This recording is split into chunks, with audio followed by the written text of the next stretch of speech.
ప్రార్థన చేసుకున్నాం.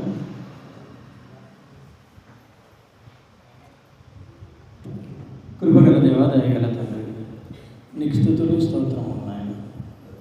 ఇప్పటి వరకు తండ్రి నీ సన్నిధిలో పాడదగిన విధంగా ప్రభావ నీకు కృతజ్ఞతాస్తుతులు తండ్రి మేము పాటల ద్వారా ప్రార్థనల ద్వారా చెల్లించి ఉన్నామని నమ్ముచున్నాను నాయన. మా స్తుతులు మీరు అంగీకరించి ఉన్నారని నమ్ముచున్నాను దేవ. మా ప్రార్థనలు, మా అవసరతలు, మా అక్కరలు మీరు విన్నారని నమ్ముచున్నాను. మీ కనుదృష్టి, మీ యొక్క చెవులు ప్రభువ మా వైపు ఉన్నావని మేము విశ్వసిస్తున్నాం.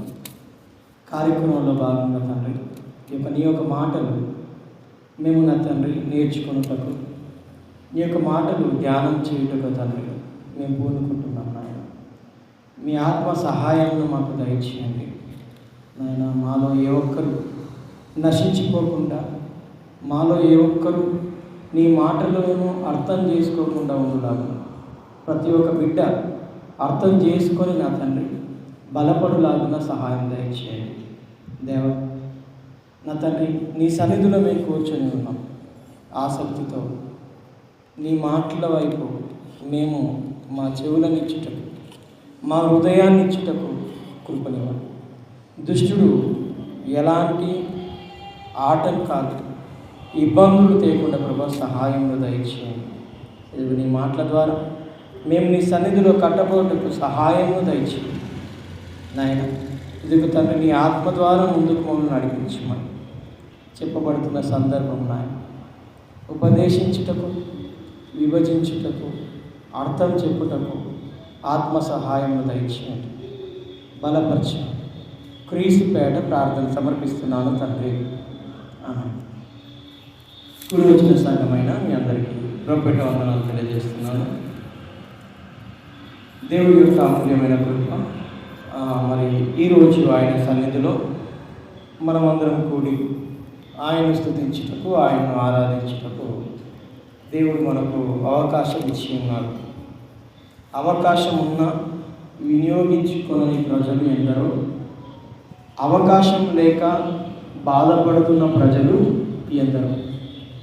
దేవుని మహాకృప అల్పులమైన మనకి ఆయన సన్నిధిలో కూర్చొని, ఆయన సన్నిధిలో పాడి, ఆయన స్తుతించే ఈ గొప్ప అవకాశం దేవుడు మనకిచ్చింది. మానవ ప్రయాణాలు, మన జీవన ప్రయాణాలు దేవుడిలో బలపడాలి అని మనం ప్రతిరోజు కోరుకుంటాం.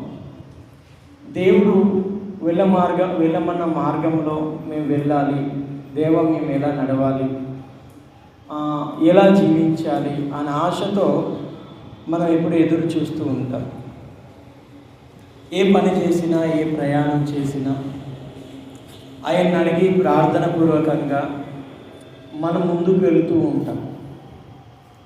చాలా సందర్భంలో మనము చిన్న చిన్న పనులు ప్రారంభించుకున్నప్పుడు, గృహాలు ప్రారంభించుకుంటున్నప్పుడు, ఇంకా ఏదైనా పనిని మనం ప్రారంభిస్తున్నప్పుడు ప్రార్థనపూర్వకంగా మనం ముందుకు కొనసాగుతూ ఉంటాం. అలా దేవుని వాక్యం మనల్ని బలపరుస్తుంది, అలా చేయాలి అని మనల్ని బలవంతం చేస్తుంది. ఆ విధంగా మన జీవన ప్రయాణాన్ని కూడా దేవుని చిత్తానుసారంగా మేము నడవాలి అని ఉదయకాలం ప్రార్థన చేసుకొని మనము ప్రారంభిస్తూ ఉంటాం. ఒక సందర్భాన్ని బైబిల్లో మనం చూస్తే మత్తయి సువార్త 14వ అధ్యాయం 22వ వచనం చదువుదాం. అందరూ జాగ్రత్తగా చూడాలి. మత్తయి సువార్త 14వ అధ్యాయం 22వ వచనంలో, వెంటనే ఆ జన సమూహములను తాను పంపివేయనంతలో తన శిష్యులు దోణ ఎక్కి తనకంటే ముందుగా అద్దరికి వెళ్ళవలనని ఆయన వారిని బలవంతము చేసి. యేసు ప్రభువు శిష్యులు కలిసే ఉన్నారు.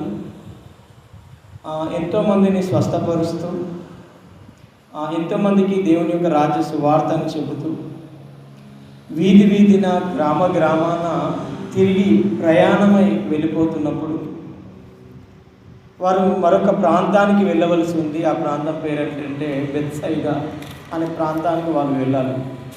ఆ మాట మనకు మార్కు సువార్తలో కనబడుతుంది. బెత్సైదా అనే ప్రాంతానికి వారు వెళ్ళడానికి ఇష్టపడుతుంటారు. వారు ఉన్న ప్రాంతానికి బెత్సైదా ప్రాంతానికి మధ్యలో మార్గం ఏంటంటే సముద్ర మార్గము. ఆ సముద్ర మార్గం గుండానే వాళ్ళు ప్రయాణము చేయాలి.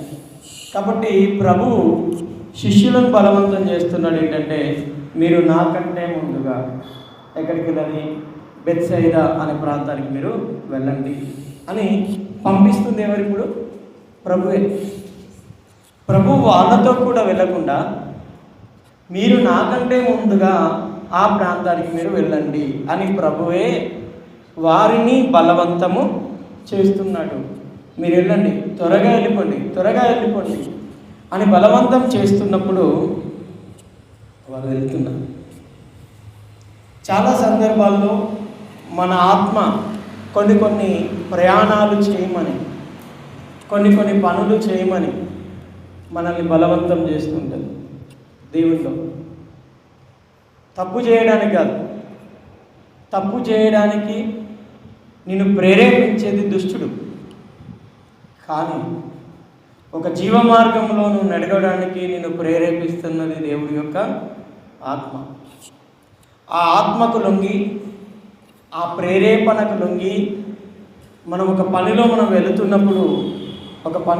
వెళుతున్నప్పుడు వెళ్ళాలి. దేవుడు నిన్ను ప్రేరేపిస్తున్నప్పుడు, నిన్ను బలపరుస్తున్నప్పుడు, ఇది చెయ్యి అని నేను అన్నప్పుడు నువ్వు వెళ్ళాలి. వాళ్ళు కూడా వెళ్తూ ఉన్నారు. అయితే 23వ వచనంలో ఆయన ఆ జన సమూహములను, ఇప్పుడు ఆ శిష్యులు వెళ్ళిపోతున్నారు. తన దగ్గర ఉన్నటువంటి జన సమూహాన్ని కూడా రాత్రి కావస్తుంది, మీరు మీ ఇళ్ళకు వెళ్ళిపోండి అని వాళ్ళని కూడా పంపించేశాడు. వెళ్ళిపోయారు. ప్రార్థన చేయుటకు ఏకాంతంగా కొండ ఎక్కిపోయి సాయంకాలం అయినప్పుడు ఒంటరిగా ఉండెను. యేసు ప్రభువు తాను ఈ భూమి మీద జీవించినటువంటి ఆ కాలంలో పరిశుద్ధుడైనటువంటి ఆయన ఒకటి మనకు నేర్పించాలనుకుంటున్నాడు.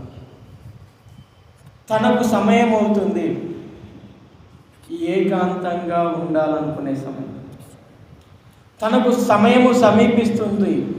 అనుదినము ఏ సమయంలో ఏం చేయాలో ఆయనకు బాగా తెలుసు. తనకంటూ ఒక క్రమం ఉంది, తనకంటూ ఒక అలవాటు తన జీవితంలో ఉన్నది. సమయము సాయంత్రం అవుతుంది, ప్రజలందరూ తన చుట్టూ ఉన్నారు, శిష్యులు తన దగ్గరే ఉన్నారు. కానీ ప్రభువు అక్కడ వారికి ఇంకేదో చెప్పాలి అని ఆలోచించట్లేదు, వారికి ఇంకేదో చేయాలి అని ఆలోచించట్లేదు.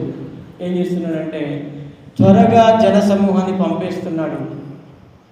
త్వరగా శిష్యులను తనకంటే ముందుగా వెళ్ళండి అని చెబుతున్నాడు. కానీ తాను ఒంటరిగా ఏకాంతంగా కొండపైకి వెళ్ళాలనే ఆలోచన కలిగి ఉన్నాడు. తాను ప్రార్థన చేసుకోవడానికి ఏకాంతంగా ఉండాలని ఆలోచించాడు. తన జీవితంలో, తన ప్రయాణంలో మనం నేర్చుకోవాల్సింది ఏంటి? మన ప్రభువు నుంచి.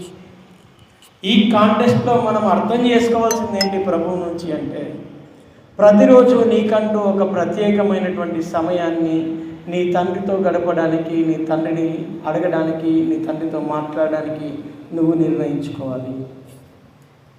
నీ చుట్టూ బంధువులున్నా, నీ చుట్టూ స్నేహితులున్నా, నీ చుట్టూ ఎవరు ఉన్నా వాళ్లకు నువ్వు దూరంగా ఉండాలి. ఆ సమయంలో కొండ ఎక్కి ఏకాంతంగా ఎందుకు ఎక్కుతున్నాడు? Cell phone చూడడానిక? ఎందుకు ఒంటరిగా ఉండాలనుకుంటున్నాడు? చెడు కార్యాలు చేయడానిక? ఎందుకు ఒంటరిగా ఉండాలనుకుంటున్నాడు? చెడ్డవారిని కలవడానిక? ఎందుకు ఒంటరిగా ఉండాలనుకుంటున్నాడు? పాపిష్టి పనులు చేయడానికంటే కాదు. ఎందుకు ఒంటరిగా తాను ఉండాలనుకుంటున్నాడంటే తండ్రితో ప్రార్థన చేయడానికి, తండ్రికి ప్రార్థన చేయడానికి, తండ్రితో సావాసాన్ని కలిగి ఉండడానికి. మన జీవితంలో, మన జీవన ప్రయాణంలో మనం ఎలా ఉన్నాం? మనకంటూ దినచర్యలో ఒక సరైన సమయం మనకేమైనా ఉందా? అనుకూలమైనటువంటి సమయం అనుకుంటారా? లేదంటే మీరు నిర్ణయించుకున్న ఒక సమయం అనుకుంటారా? అది మీ యొక్క దినచర్యలో భాగంగా ఉండాలి. మన దినచర్యలో ఒక పర్టిక్యులర్ సమయం మన జీవితంలో భాగంగా ఉండాలి. ప్రతి ఒక్కరికి అది అర్థం కావాలి. ఏంటంటే ఏమర్థం కావాలంటే ఈ సమయానికి ఫలానా వ్యక్తి ఫలానా స్థలంలో ప్రార్థన చేసుకుంటాడు, ఈ వ్యక్తి ఆ సమయంలో దేవుడితో సహవాసాన్ని కలిగి ఉంటాడు, ఈ వ్యక్తి ఆ సమయంలో దేవుడితోనే ఉంటాడు. మన జీవితంలో కొన్ని నిర్ణయాలు మనం తీసుకోవాలి. మన చుట్టూ అమితంగా మనం ప్రేమించేవారు ఉన్నా, అమితంగా మనల్ని ప్రేమించే వాళ్ళు ఉన్నా, వాళ్ళు ఎంత గొప్పవారైనా ఎవరైనా సరే, నువ్వు దేవుడితో ఏకాంతంగా గడిపే సమయం నువ్వు నిర్ణయించుకోవాలి. అది లేకుండా మనం ఏది చేసినా విజయాలను పొందలేము. అనగా దేవుడితో కనెక్షన్ మనకు తెగిపోతుంది. అందరం కలిసి ప్రార్థించడం వేరు, అందరం ఒక దగ్గర సహవాసంలో కూర్చొని ప్రార్థించడాలు, పాటలు పాడుకోవడాలు, పశ్చాత్తాపడాలు వేరు. నువ్వు అక్కడ ఓపెన్ కావు. నలుగురు మధ్య మనం ప్రార్థన చేస్తున్నప్పుడు నీ మనసుకి నువ్వు ప్రార్థన చేయవు. నీకు ఇచ్చిన అంశం గురించి ప్రార్థన చేస్తావు, నీ చుట్టూ ఉన్న వారి గురించి ప్రార్థన చేస్తావు. అక్కడ నీకు పశ్చాత్తాపము, దేవుడే నాతో ఉన్నాడు అనే అంత స్థితిలోకి ఇంకా మన సావాసం ఎదగలేవు. ఏదో ప్రార్థిస్తున్నాం సమయానుకూలంగా, కానీ నీ ఏకాంతమైనటువంటి ప్రార్థన దేవుడితో నువ్వు గడిపే సమయం ఏంటంటే, ప్రభువా నేను ఇది అని ఒప్పుకునే సమయం. భార్యతో కూడి ప్రార్థన చేస్తున్నప్పుడు, పిల్లలతో కూడి ప్రార్థన చేస్తున్నప్పుడు, తల్లిదండ్రులతో కూడి ప్రార్థన చేస్తున్నప్పుడు, నేను ఇది ప్రభువా అని ఒప్పుకో. ఎవరు ఒప్పుకో? నేను చేసిన పాపాలు దోషాలు ఏమైనా ఉంటే క్షమించు ప్రభువా, నీకు ఆయాసకరంగా నా జీవితంలో ఏదైనా ఉంటే క్షమించు ప్రభువా అని అడుగుతావేమో. కానీ నేనంటే ఇది ప్రభువా అని నువ్వు అడగవు.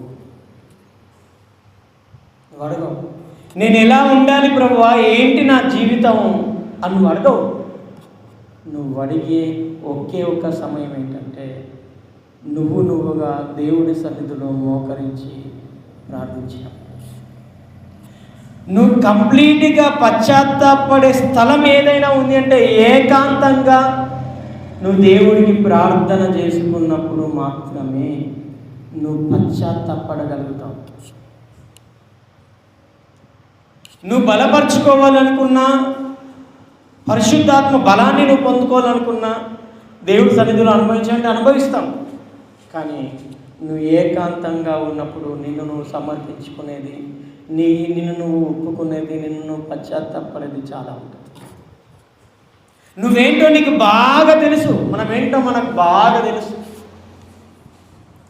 మనం బాగా తెలిసిన వాళ్ళము దర్జాగా 10 మందితో తిరగలుగుతాం, 10 మందితో దర్జాగా మాట్లాడగలుగుతాము, అన్నీ చేయగలుగుతాం. కానీ దేవుడు నువ్వే ఒక స్థలంలో ఉంటే, ప్రపంచము ఎవ్వరు నీతో లేకపోతే, ఏకాంతంగా ఒక్కరమే ఆయనతో ఉంటే మనం ఓపెన్ అవుతాం. అది మన జీవితంలో మనము అలవాటు చేసుకోవాలి. యేసు ప్రభువు ఏ విధంగా అయితే తనకు ఆటంకంగా ఉన్న జనసమూహాన్ని పంపించేస్తున్నాడో, ఏ విధంగా అయితే తనతో ఉండే శిష్యులని తనకంటే ముందుగా మీరు వెళ్ళిపోండి రాబోయే నేను వస్తానని చెప్తున్నాడు, మనం కూడా దినచర్యలో ఒక సమయం అది మిస్ చేసుకోవద్దు. దినంలో పెట్టుకుంటావా, వారంలో పెట్టుకుంటావా, నెలలో పెట్టుకుంటావా, నువ్వు దేవుడితో నువ్వుగా గడిపే సమయం, నీ హృదయం కంప్లీట్గా సమర్పించుకునే సమయం కాదు. చాలా సందర్భాల్లో మన బాధ ఎవరికి చెప్పుకోవాలో తెలియక, మన సమస్యలు ఎవరికి చెప్పుకోవాలో తెలియక మన స్టేటస్ల రూపంలో పంచుకుంటుంటాం. ఎందుకు అంటే ఎవరికి చెప్పుకోవాలో అర్థం కాదు. ఎవరికి చెప్తారో, ఎవరికి చెప్తే ఏమనుకుంటారో ఏంటో, ఎవరిని నమ్మాలో ఎవరు నమ్మకూడదో అర్థం కాని పరిస్థితుల్లో ఈ లోకంలో మనం బ్రతుకుతున్నాం. ఏమంటారో ఏమనుకుంటారో. కానీ ఆ బాధ, ఆ వేదన నీ దేవుడితో పంచుకునే సమయం నువ్వు ఇవ్వగలిగితే, ఆయన ఉన్నాడుగా. ఇప్పటివరకు వచనం చదువుకున్నాం. తీయండి, ఏం వచనం చదివాం? 107వ అధ్యాయం. అది చదువుతున్నప్పుడు దేవ కరెక్ట్గా ఇచ్చావేంటి అనుకున్నాం. 107వ అధ్యాయం. మళ్ళీ అక్కడికి వెళ్దాం. 107వ అధ్యాయంలో 13వ వచనం. కష్టకాలమందు వారు యెహోవాకు మొరపెట్టిరి, ఆయన వారి ఆపదల నుండి వారిని విడిపించును. వారి కట్లను తెంపివేసి చీకటిలో నుండి మరణాంధకారములో నుండి వారిని రక్షించును. ఆయన సమర్థుడు. ఆయనకు ఈ భూమి మీద అసాధ్యమైనదంటూ ఏది లేదు. ఆయనకు సమస్తము సాధ్యం. నువ్వు కష్టకాలంలో ఉన్నప్పుడు, నువ్వు మరణాంధకారంలో ఉన్నప్పుడు, నీ జీవితం చీకటిమయంగా కనబడుతున్నప్పుడు ఆయన ఈరోజైనా జ్ఞాపకం వచ్చాడా? నువ్వు ఆపదల్లో ఉన్నప్పుడు, నువ్వు కట్ల చేత బంధింపబడి ఉన్నప్పుడు, చీకటి నిన్ను కమ్ముకొని ఉన్నప్పుడు, మరణాంధకారంలో నేనున్నాను, చావే ఇక నాకు శరణ్యం అని నీకు అనిపిస్తున్నప్పుడు ఆయన్ని గుర్తొచ్చాడా? ఆయన్ని గుర్తొచ్చాడా? మనుషులకు మనం ఎన్ని పంచుకున్నా ఓ నిమిషం ప్రార్థన చేస్తాం. కానీ నువ్వే నీ కష్టాన్ని గురించి, నీ ఆపదల గురించి, నీ కట్లను గురించి, నువ్వు అనుభవిస్తున్నటువంటి చీకటి గురించి, నీ మరణాంధకారం గురించి నీ దేవుడికి సమయం పెట్టుకొని కూర్చొని అడుగు. ఆయనకు చెప్పు, ఎందుకు ఇచ్చావు నాకు ఈ జీవితం? నన్ను మార్చు. ఇంకెంతకాలం నేను ఇలా ఉండాలి? ఆయన అడుగు. అప్పుడు నీకు చెప్తాడు, రే ఇవన్నీ ఉండడానికి నువ్వే కారణం అంటాడో, నువ్వే మారాలని చెప్తాడో, లేదంటే భయపడకు నేనున్నానుగా అనే బలాన్ని ఇస్తాడు. మనము దేవుణ్ణి మన కోణంలోనే ఆలోచిస్తున్నాం. ఆయన సమీపంగా ఉన్నాడు. అందరికి చెప్పుకుంటున్నాం, స్నేహితులకు చెప్తున్నాం, బంధువులకు చెప్తున్నాం, చుట్టాలకు చెప్తున్నాం, అందరికి చెప్పేస్తున్నాం. ఎవరికి చెప్పుకోవాలో అర్థం కాక ఇనటోడోడైనా ఉంటాడు కదా అని మనం స్టేటస్లో కూడా మన ప్రాబ్లమ్స్తో షేర్ చేస్తున్నాం. కానీ ఆయన ఉన్నాడు.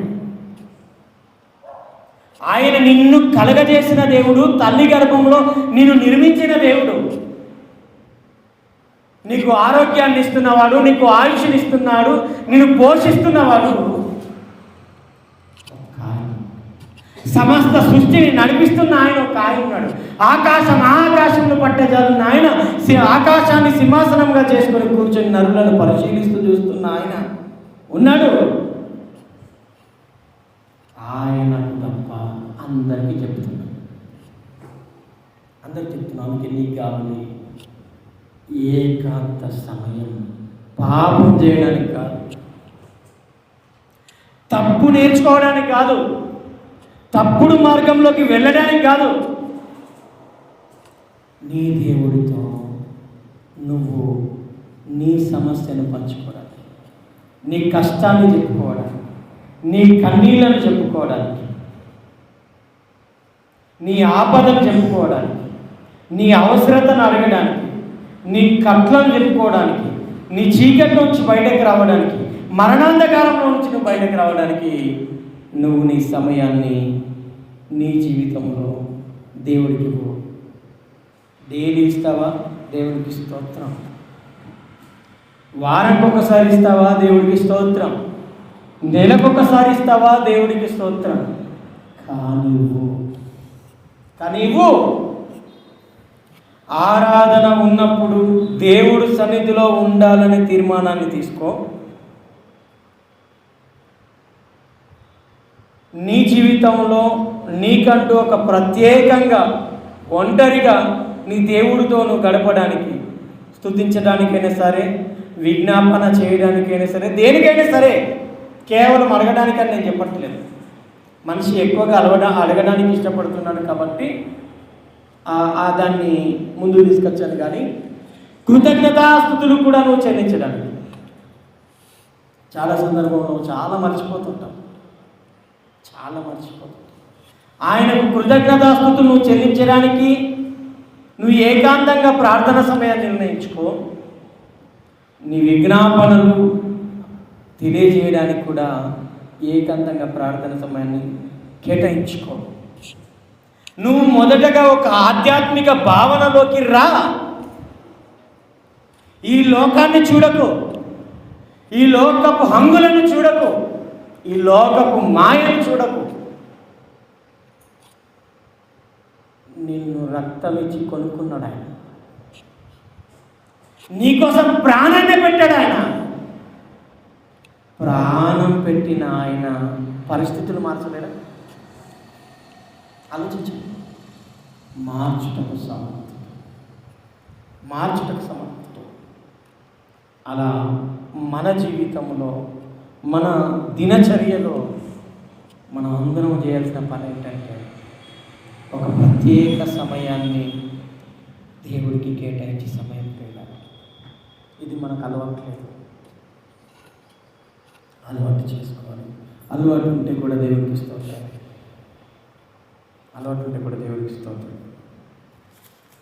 రండి మత్తయి వార్త 14.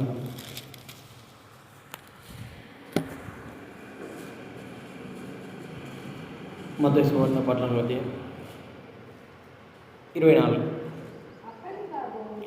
అప్పటికి ఆ దోణి దరికి దూరంగా ఉండగా గాలి ఎదురైనందున అలను వలన. చాలా సందర్భాల్లో మనం చేసే ప్రతి పని, మనం చేసే ప్రతి ప్రయాణం దేవుల్లో ఉన్నాం, దేవుని నమ్ముకున్నాం కాబట్టి ప్రార్థన పూర్వకంగానే ప్రారంభించి ముందుకెళ్తుంటాం. అలా ప్రయాణమై వెళ్ళిపోతున్నప్పుడట అలలు వస్తాయంట, గాలి వస్తుందంట. శిష్యులు కూడా అప్పటి వరకు ఆయనకు చేదోడు వాదోడుగా ఉన్నారు. ఆయన ఎటు వెళ్ళినా, ఎక్కడికి ప్రయాణమైనా ఆయనతోనే ఉన్నారు. ఆయన ఆకలితో ఉంటే వీళ్ళు ఆకలితో ఉన్నారు. ఆయన తింటే వీళ్ళు తిన్నారు. ఆయన నిద్రని చంపుకుంటే వీళ్ళు చంపుకున్నారు. ఆయన అవమానాలు పడితే వీళ్ళు పడ్డారు. అంటే దేవుడితో, ప్రభువుతో శిష్యులు నడుస్తున్నారు. ప్రారంభపు దినాల్లో ఉన్నారు. అయితే ప్రభువు బలవంతం చేశాడు, మీరు నాకంటే ముందుగా బెత్సైదాకి వెళ్ళండి. లేదు ప్రభు మేము వెళ్ళాం, నీతోనే ఉంటామంటే ఏమంటుండేనో తెలీదు. కానీ ప్రభు మాటకి ఏం చేశారు? గౌరవించి ప్రయాణమై వెళ్తున్న ప్రయాణంలో కొంత దూరం చక్కగా జరిగింది. కాసేపు అయితే గమ్యానికి చేరుకుంటారు. కానీ చాలా దూరంలో ఉన్నారు, మధ్యలో ఉండిపోయారు. అప్పుడు వెంటనే ఏమొచ్చింది తెలుసు? తుఫాను. అప్పటికి అదోని దరికి దూరంగా ఉండగా గాలి ఎదురైనందున అలల వలన కొట్టబడు చుట్టే. ప్రార్థనతో ప్రారంభించిన పనుల్లో ఇబ్బందులు ఎదురవుతున్నప్పుడు దేవుణ్ణి అడిగి దేవుని చిత్తానుసారంగా భక్తిపూర్వకంగా కృతజ్ఞతపూర్వకంగా మన ప్రయాణాలు ముందుకెళ్తున్నప్పుడు, ఆ ప్రయాణాల్లో ఒడిదుడుకులు ఎదురవుతున్నప్పుడు, సమస్యలు ఎదురవుతున్నప్పుడు ఎందుకు ఇలా జరుగుతుంది అనే సందేహం ప్రార్థన పూర్వకంగానే, కృతజ్ఞత పూర్వకంగానే దేవుడిని అడిగేగా వెళుతుంది. ఎందుకు ఇలా? సందేహం. ఎందుకంటే గాలి వస్తుంది, తట్టుకోలేకపోతున్నాం. తుఫాన్ వస్తుంది, తట్టుకోలేకపోతున్నాం. నీ జీవన ప్రయాణంలో నువ్వు వెళుతున్నప్పుడు దేవుణ్ణి అడిగి కృతజ్ఞతాపూర్వకంగా, ప్రార్థనపూర్వకంగా పనులు ప్రారంభించుకొని ముందుకు వెళుతున్నప్పుడు నీ జీవన ప్రయాణంలో గాలి లాంటి, అలల లాంటి, తుఫాను లాంటి సమస్యలు ఏమైనా నీ జీవితంలో నీకు ఎదురవుతున్నాయేమో, ఎదురైతే సందేహం నీకు వస్తుందేమో. ఆ రోజు శిష్యులు ప్రభు మాటే విన్నారు, ప్రభు చేతనే బలవంతం చేయబడ్డారు, ప్రయాణాన్ని కొనసాగించారు. మధ్యలోకోగానే గాలి, మధ్యలోకోగానే తుఫానులు, మధ్యలోకోగానే. ఎలా ఉంది మన జీవితం, మన ప్రయాణం? ఈ గాలుల చేత, ఈ గాలులు అనేటువంటి సమస్యలు, ఈ తుఫానులు అనే ఆపదలు ఎన్నో నీ జీవన ప్రయాణంలో నీకు ఎదురవుతున్నప్పుడు ఏమనుకున్నావు? శిష్యులకు ఎదురయ్యాయి. రాత్రి 4వ జామున ఆయన సముద్రం మీద నడుచుచు వారి యొద్దకు వచ్చాను. బలపరుచున్న దేవుడు, నడిపిస్తున్న దేవుడు, వెళ్ళమని చెప్పిన దేవుడు ప్రార్థనలో ఉన్నాడు. ఆ ప్రభువు ప్రార్థనలో ఉన్నాడు. ప్రజలు వెళ్ళిపోయారు, ప్రార్థన అయిపోయింది. దేవుడి కృతజ్ఞతాస్తుతులు చెల్లించాడో ఏం చేశాడో మనకు తెలీదు. ఆయనకు తెలుసు, నా బిడ్డలు వెళ్తున్నారు, గాలి వచ్చింది. ఆయనకు తెలుసు, తుఫాన్ వచ్చింది. ఆయనకు తెలుసు, ఏంటి అవమానాలు అన్నీ వస్తున్నాయి. మనం వెళ్తున్నప్పుడు ఎన్నో సమస్యలు ఉన్నాయి కదా నీ జీవితంలో. ఇవన్నీ దేవుడికి తెలుసు. ఎందుకు? నువ్వు ఆయన నడుమన్న మార్గంలో నువ్వు నడుస్తూ ఉంటే, ఆయన చెప్పినట్లుగా విని విధేయత చూపి ఆయన అడిగి కృతజ్ఞతాపూర్వకంగా, ప్రార్థనపూర్వకంగా నీ జీవితాన్ని ముందుకు తీసుకొని నువ్వు వెళ్తున్నప్పుడు నీ జీవితంలో వస్తున్న గాలులు, నీ జీవితంలో వస్తున్న అలలు, నీ జీవితంలో వస్తున్న తుఫానులు ఆయనకు తెలుసు. నువ్వు అనుకుంటున్నావు ఎందుకు వస్తున్నావు? నువ్వు అనుకుంటున్నావు సందేహపడుతున్నావు, ఇబ్బంది పడిపోతున్నావు, బలహీనుడు అయిపోతున్నావు, బలహీనురాలు అయిపోతున్నావు, ముందున్న ఆసక్తి తగ్గిపోతుంది, ఏం చేయాలో అర్థం కావట్లేదు. ఆయనకు తెలుసు, ఆయన చూస్తున్నాడు, ఆయన వస్తున్నాడు. చూడండి ఆయన ఏం చేస్తున్నాడు? ఆయన సముద్రము మీద నడుచుట శిష్యులు చూసి సముద్రం మీదే నడుచుకుంటూ వచ్చేస్తున్నాడండి. ఇక ఎందుకు? ఆపదల్లో ఉన్నారు నా పిల్లలు, ఇబ్బందుల్లో ఉన్నారు నా పిల్లలు, ఇబ్బందుల్లో ఉన్నారు. ఆయన వస్తున్నాడు. ఎందుకంటే ఆయన నడిపించిన మార్గమున మనము నడిస్తే ఆ మార్గంలో తప్పక గాలులు వస్తాయి, ఆ మార్గంలో తప్పక అలలు వస్తాయి, ఆ మార్గంలో తప్పక తుఫానులు ఉంటాయి. అదేంటి? ప్రార్థన పూర్వకంగా నడవమన్నావు కదా, దేవుడిని అడిగి నడవమన్నావు కదా. ఎస్, నువ్వు దేవుడిని అడిగి నడిచినా, దేవుడు వెళ్ళమన్న మార్గంలోనే వెళుతున్నా, గాలులు, అలలు, తుఫానులు తప్పనిసరి వస్తాయి. వీళ్ళు శిష్యులు వెళుతున్నప్పుడు కూడా వచ్చాయి. వారి సమస్యలు దేవుడి ముందుకే తెలుసు. అందుకే ప్రభు వారి కంటే ముందుగా వెళ్ళాలని ఆ సముద్రం పైన నడుస్తూ నడుస్తూ నడుస్తూ వస్తున్నాడు. ఎందుకు సముద్రం పైన ప్రభు ప్రయాణం అంటే ప్రవచనాలు ఉన్నాయి. ఆయన ప్రయాణం సముద్రం పైన సాగుతుంది. కీర్తనల గ్రంథం 77వ అధ్యాయం 19వ వచనాన్ని మనము జాగ్రత్తగా ఆలోచించేద్దాం. ప్రభు సెలవిస్తున్న ప్రతి వచనం, ప్రతి మాట, నీ మార్గం, నీ మార్గం ఎక్కడుందట? సముద్రములో ఉండేను. సముద్రంలో గాలులు రాక ఉంటాయా?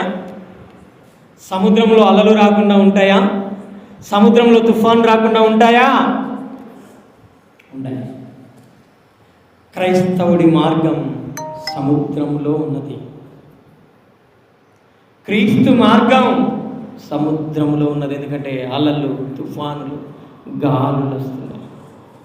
యోబు గ్రంథం అనుకుంటా, యోబు గ్రంథం 9వ అధ్యాయం 8వ వచనం చదవండి. యోబు గ్రంథం 9వ అధ్యాయం 8వ వచనం మనం చూస్తే, ఆయన ఒక్కడే ఆకాశ మండలమును విశాలపరచువాడు, సముద్ర తరంగముల మీద ఆయన నడుచుచున్నాడు. కీర్తనలో ఏం చూసాం? నీ మార్గములు సముద్రంలో ఉన్నవి. ఆయన ఒక్కడే సముద్ర తరంగముల మీద నడుచుచున్నాడు. అనగా నీ జీవన ప్రయాణంలో నువ్వు వెళుతున్నప్పుడు, గాలులు, తుఫానులు, అలజడులు ఎదురవుతున్నప్పుడు అక్కడికి వచ్చి ఆ సమస్యను తీర్చేవాడు ఒక్కడే ఉన్నాడు. ఆయన ఎవరంటే ఆ సముద్రం మీద ప్రయాణము చేసేవాడు, ఆ సముద్రం మీద నడుస్తూ వచ్చేవాడు. ఆయనే మన ప్రభు అయిన క్రీస్తు. దిగులు చెందక అసలు, నువ్వు భయపడకు. ఈ కేకలేస్తూ ఉండొచ్చు సముద్రంలో, ఎవరు వస్తారా భయ్ సహాయం చేయడానికని. చీకటి పడుతుంది, ఎవరు కనబడట్లేదు. నీ చుట్టూ అమలుకున్నటువంటి ఆ సమస్యలు, నీ చుట్టూ ఉన్నటువంటి ఆపదలు, నీ చుట్టూ ఉన్నటువంటి గాఢంధకారం, నీ చుట్టూ ఉన్నటువంటి ఇది ఏదైనా మరొకరికి చెప్పుకునే అంత పరిస్థితి లేకపోవచ్చు. నీ కళ్ళ ముందు ఎవ్వరు కనబడకపోవచ్చు తీర్చడానికి. నీ ప్రభువు నువ్వు ఎక్కడుంటే అక్కడికి రావడానికి రెడీగా ఉన్నాడు.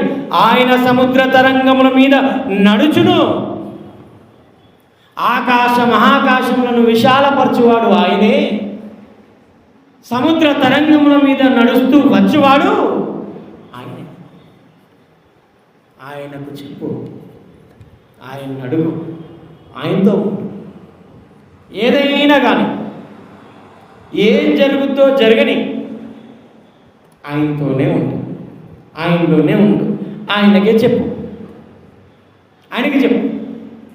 అలా మన జీవన ప్రయాణాన్ని మనం ముందుకు తీసుకుంటూ వెళ్ళాలి. అయితే ఆయన నడుస్తూ వస్తున్నప్పుడు వాళ్ళు ఆయన ఏమనుకున్నారట? భూతమని భయపడి కేకలేసిన వాళ్ళు ఉన్నారు. ఆ ప్రభు ఏమన్నాడు? ధైర్యం తెచ్చుకొని మీరు. ఎందుకు జరిగిపోతుంది ఇలా జీవితం? ఎందుకు ఇలా అయిపోతుంది నా జీవితం? ఏంటి అసలు ఈ ఆపదలు, ఈ మరణాంధకారం ఏంటి, ఈ సమస్యలు ఏంటి, ఈ ఇబ్బందులు ఏంటి, ఏంటి అసలు ఏంటి ఏంటి ఏంటి ఏంటి భయపడదు, నేనున్నాను. ఆయన అంటున్నాడు, మీరు ఎందుకు భయపడుతున్నారు? నేనున్నానుగా. అభయాన్ని ఇస్తున్నాడు నీ దేవుడు, నువ్వు నమ్ముకున్న దేవుడు, నువ్వు ప్రార్థిస్తున్న దేవుడు అభయాన్ని ఇస్తున్నాడు. భయపడకు, నేను ఉన్నాను, ధైర్యము తెచ్చుకో, నేనే ఉన్నాను, భయపడకండి.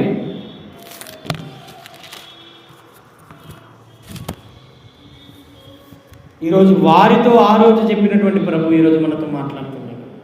పరిశుద్ధాత్మదేవుడు మనతో మాట్లాడుతున్నాడు.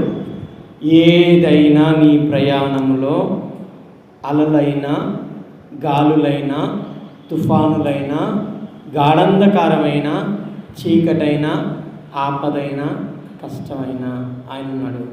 ఏమంటున్నాడంటే, భయపడకు, నేను వస్తున్నాను, నేనున్నాను. ఆ రోజు చెప్పిన ప్రభు ఈరోజు చెప్తున్నాడు. ప్రభు అంటున్నాడు, పేతురు అంటున్నాడు, ప్రభువా నీవే అయితే నీళ్ళ మీద నడిచి నీ వద్దకు వచ్చుటకు నాకు సెలవు ఇమ్మని అడుగుతున్నాడు. ఆయన నచ్చి చెప్తున్నాడు, మీరు భయపడకనంటే. అందులో ఒక ఆయన ఉన్నాడు, ఏమంటే నిజంగా మాట్లాడేవాడు నీవేనా, భూతం కాదు కదా. మనకు అప్పుడప్పుడు ఎలా ఉంటుందంటే, దేవుడే వచ్చి మనకు చెప్పినా ఈయన పరిస్థితి మనకు ఉంటుంది. దేవుడు వచ్చి మనకు చెప్పినా మన పరిస్థితులు ఏం చేస్తాయంటే, మన సమస్యలు ఏం చేస్తాయంటే, మన ఇబ్బందులు ఏం చేస్తాయంటే, ఇనేట్గా మనల్ని చేయవు. అంతగా మనం బలహీనులం అయిపోతాం. ప్రభువే వచ్చాడు, వచ్చి భయపడకండి నేను ఉన్నానని చెప్పేసి. కానీ పేతురు ఏమంటున్నాడు? నువ్వైతే ఈ నీళ్ళ మీద నేను నడిచి వచ్చుటకు సెలవివ్వు అనగానే, రా రమ్ము అనగానే పేతురు దోణి దిగి యేసునొద్దకు నడుచుకుంటూ నీళ్ళ మీద నడుచుతూ వెళ్ళెను. ఎప్పటి వరకైతే యేసును చూస్తూ నడిచాడో గాలులు వస్తున్నాయి, తుఫానులు వస్తున్నాయి, అలలు వస్తున్నాయి, ప్రభువును చూసి నడుస్తూ ఉన్నాడు. కానీ ఏ భయము లేదు. కానీ ప్రభువును చూడడం ఆపి గాలిని చూసి, అలలను చూసి, తుఫాను చూసి ఏమైపోయింటే మునిగిపోతున్నాడు. భయపడి మునిగిపోతున్నాడు. మనం కూడా అంతే. మన ఈ జీవన ప్రయాణంలో మనం ముందుకు వెళ్తున్నప్పుడు ప్రభువును చూసుకుంటూ నువ్వు నడిచినంత కాలం ఏం నచ్చినా నీకేమనిపించదు. ఎందుకు? నీ ముందెవరున్నారు? ప్రభువు. నా దేవుడు ఉన్నాడు అని అనిపిస్తుంది. ఎప్పుడైతే వస్తున్న వాటిని చూస్తున్నామో భయం మొదలవుతుంది, వణుకు పుడుతుంది. దినదినం మన జీవితము కృంగుదలకు చెరదీస్తుంది. మనం పడిపోతూ ఉంటాం. పైకి అంతా బాగానే ఉంటుంది, మనకు తెలుసు మనం పడిపోతున్నాం. ఎందుకు అలా జరుగుతుంది? ఎందుకు ఒకప్పుడు ఉన్నటువంటి విశ్వాసం, ఒకప్పుడు ఉన్నటువంటి ప్రయాణం ఇప్పుడు లేదు అంటే, అప్పుడు దేవుడిని చూసావు, ఇప్పుడు సమస్యను చూస్తున్నావు. అప్పుడు దేవుడిని చూసావు, ఇప్పుడు సమస్యను చూస్తున్నావు. నీ ప్రభువు ఉన్నాడు, ఆయన నమ్మదగినవాడు. సముద్ర తరంగముల మీదైనా సరే నడుచుకుంటూ వచ్చే సమస్యను తీర్చే దేవుడు ఆయన మన ప్రభువు. ఆయన్నే చూడు. ఆయనను చూస్తే అలల లాంటి, తుఫాను లాంటి ఏది నీ ప్రయాణంలో వచ్చినా నువ్వు కదల్చబడవు. నువ్వు నడుస్తూనే ఉంటావు. సముద్రం ఎంత లోతుందో తెలీదు, అలలు ఎలా వస్తున్నాయో తెలియదు, గాలులు ఎలా వస్తున్నాయో తెలీదు. అప్పటి వరకు భయం చేత, దిగులు చేత భయపడ్డ వాళ్ళు ప్రభువు రాగానే సమాధానానికి వస్తున్నారు. ఆ మాట విని పేతురు నడుస్తూ వెళ్ళినంతసేపు ఏమనిపించలేదు, ధైర్యంగా ఉన్నాడు. ఎందుకంటే నా ప్రభువు వచ్చాడు, నాతో నా ప్రభువు ఉన్నాడు అని నడుస్తూ వెళ్తున్నాడు. కానీ సడన్గా భయం వేసింది, పక్కకు చూసేసాడు. అప్పుడు ఏమవుతున్నాడంట? మునిగిపోతున్నాడు. మన జీవితాలు కూడా అంతే. మన చుట్టూ ఉన్న వాటిని చూస్తే మునిగిపోతాం. ప్రభువును చూస్తే ప్రతి అల, ప్రతి గాలి అణచబడుతుంది, ఆగిపోతుంది. చూడండి, గాలిని చూచి భయపడి మునిగిపోసాగెను. ప్రభువా నన్ను రక్షించుమని కేకలు వేసెను. మన ఆధ్యాత్మిక ప్రయాణంలో, మన ఆధ్యాత్మిక జీవితంలో చాలా ఒడిదుడుకులు ఉంటాయి. ప్రతి వారి జీవితంలో, నా జీవితంలోనైనా మీ జీవితంలోనైనా ఎవరు కూడా పర్ఫెక్ట్ భక్తులు లేరు. ప్రయాణమై వెళ్ళిపోతున్నప్పుడు కొన్ని సందర్భంలో మనము లోకాన్ని చూసి, సమస్యలను చూసి, ఇబ్బందులను చూసి భయపడి మునిగిపోతూ ఉంటాం. మునిగిపోతున్నాను అని నీకు అనిపించినప్పుడు నువ్వు వేయాల్సిందేంటో తెలుసా? కేక. ఏం చేయాలి? కేక్ వేయాలి. ఏమని? ప్రభువా మునిగిపోతున్నాను. నీకు అర్థం కావాలి, నేను దేవుని విడిచేశాను, లోకాన్ని చూసేశాను, వీటిని చూసి నేను భయపడ్డాను, అందుకే మునిగిపోతున్నాను. ప్రభువా నా చేయి పట్టుకో, కేకే పిలువు. ఆయన సమీపంగా ఉన్నాడు. ఆయన అలాగే చేస్తున్నాడు.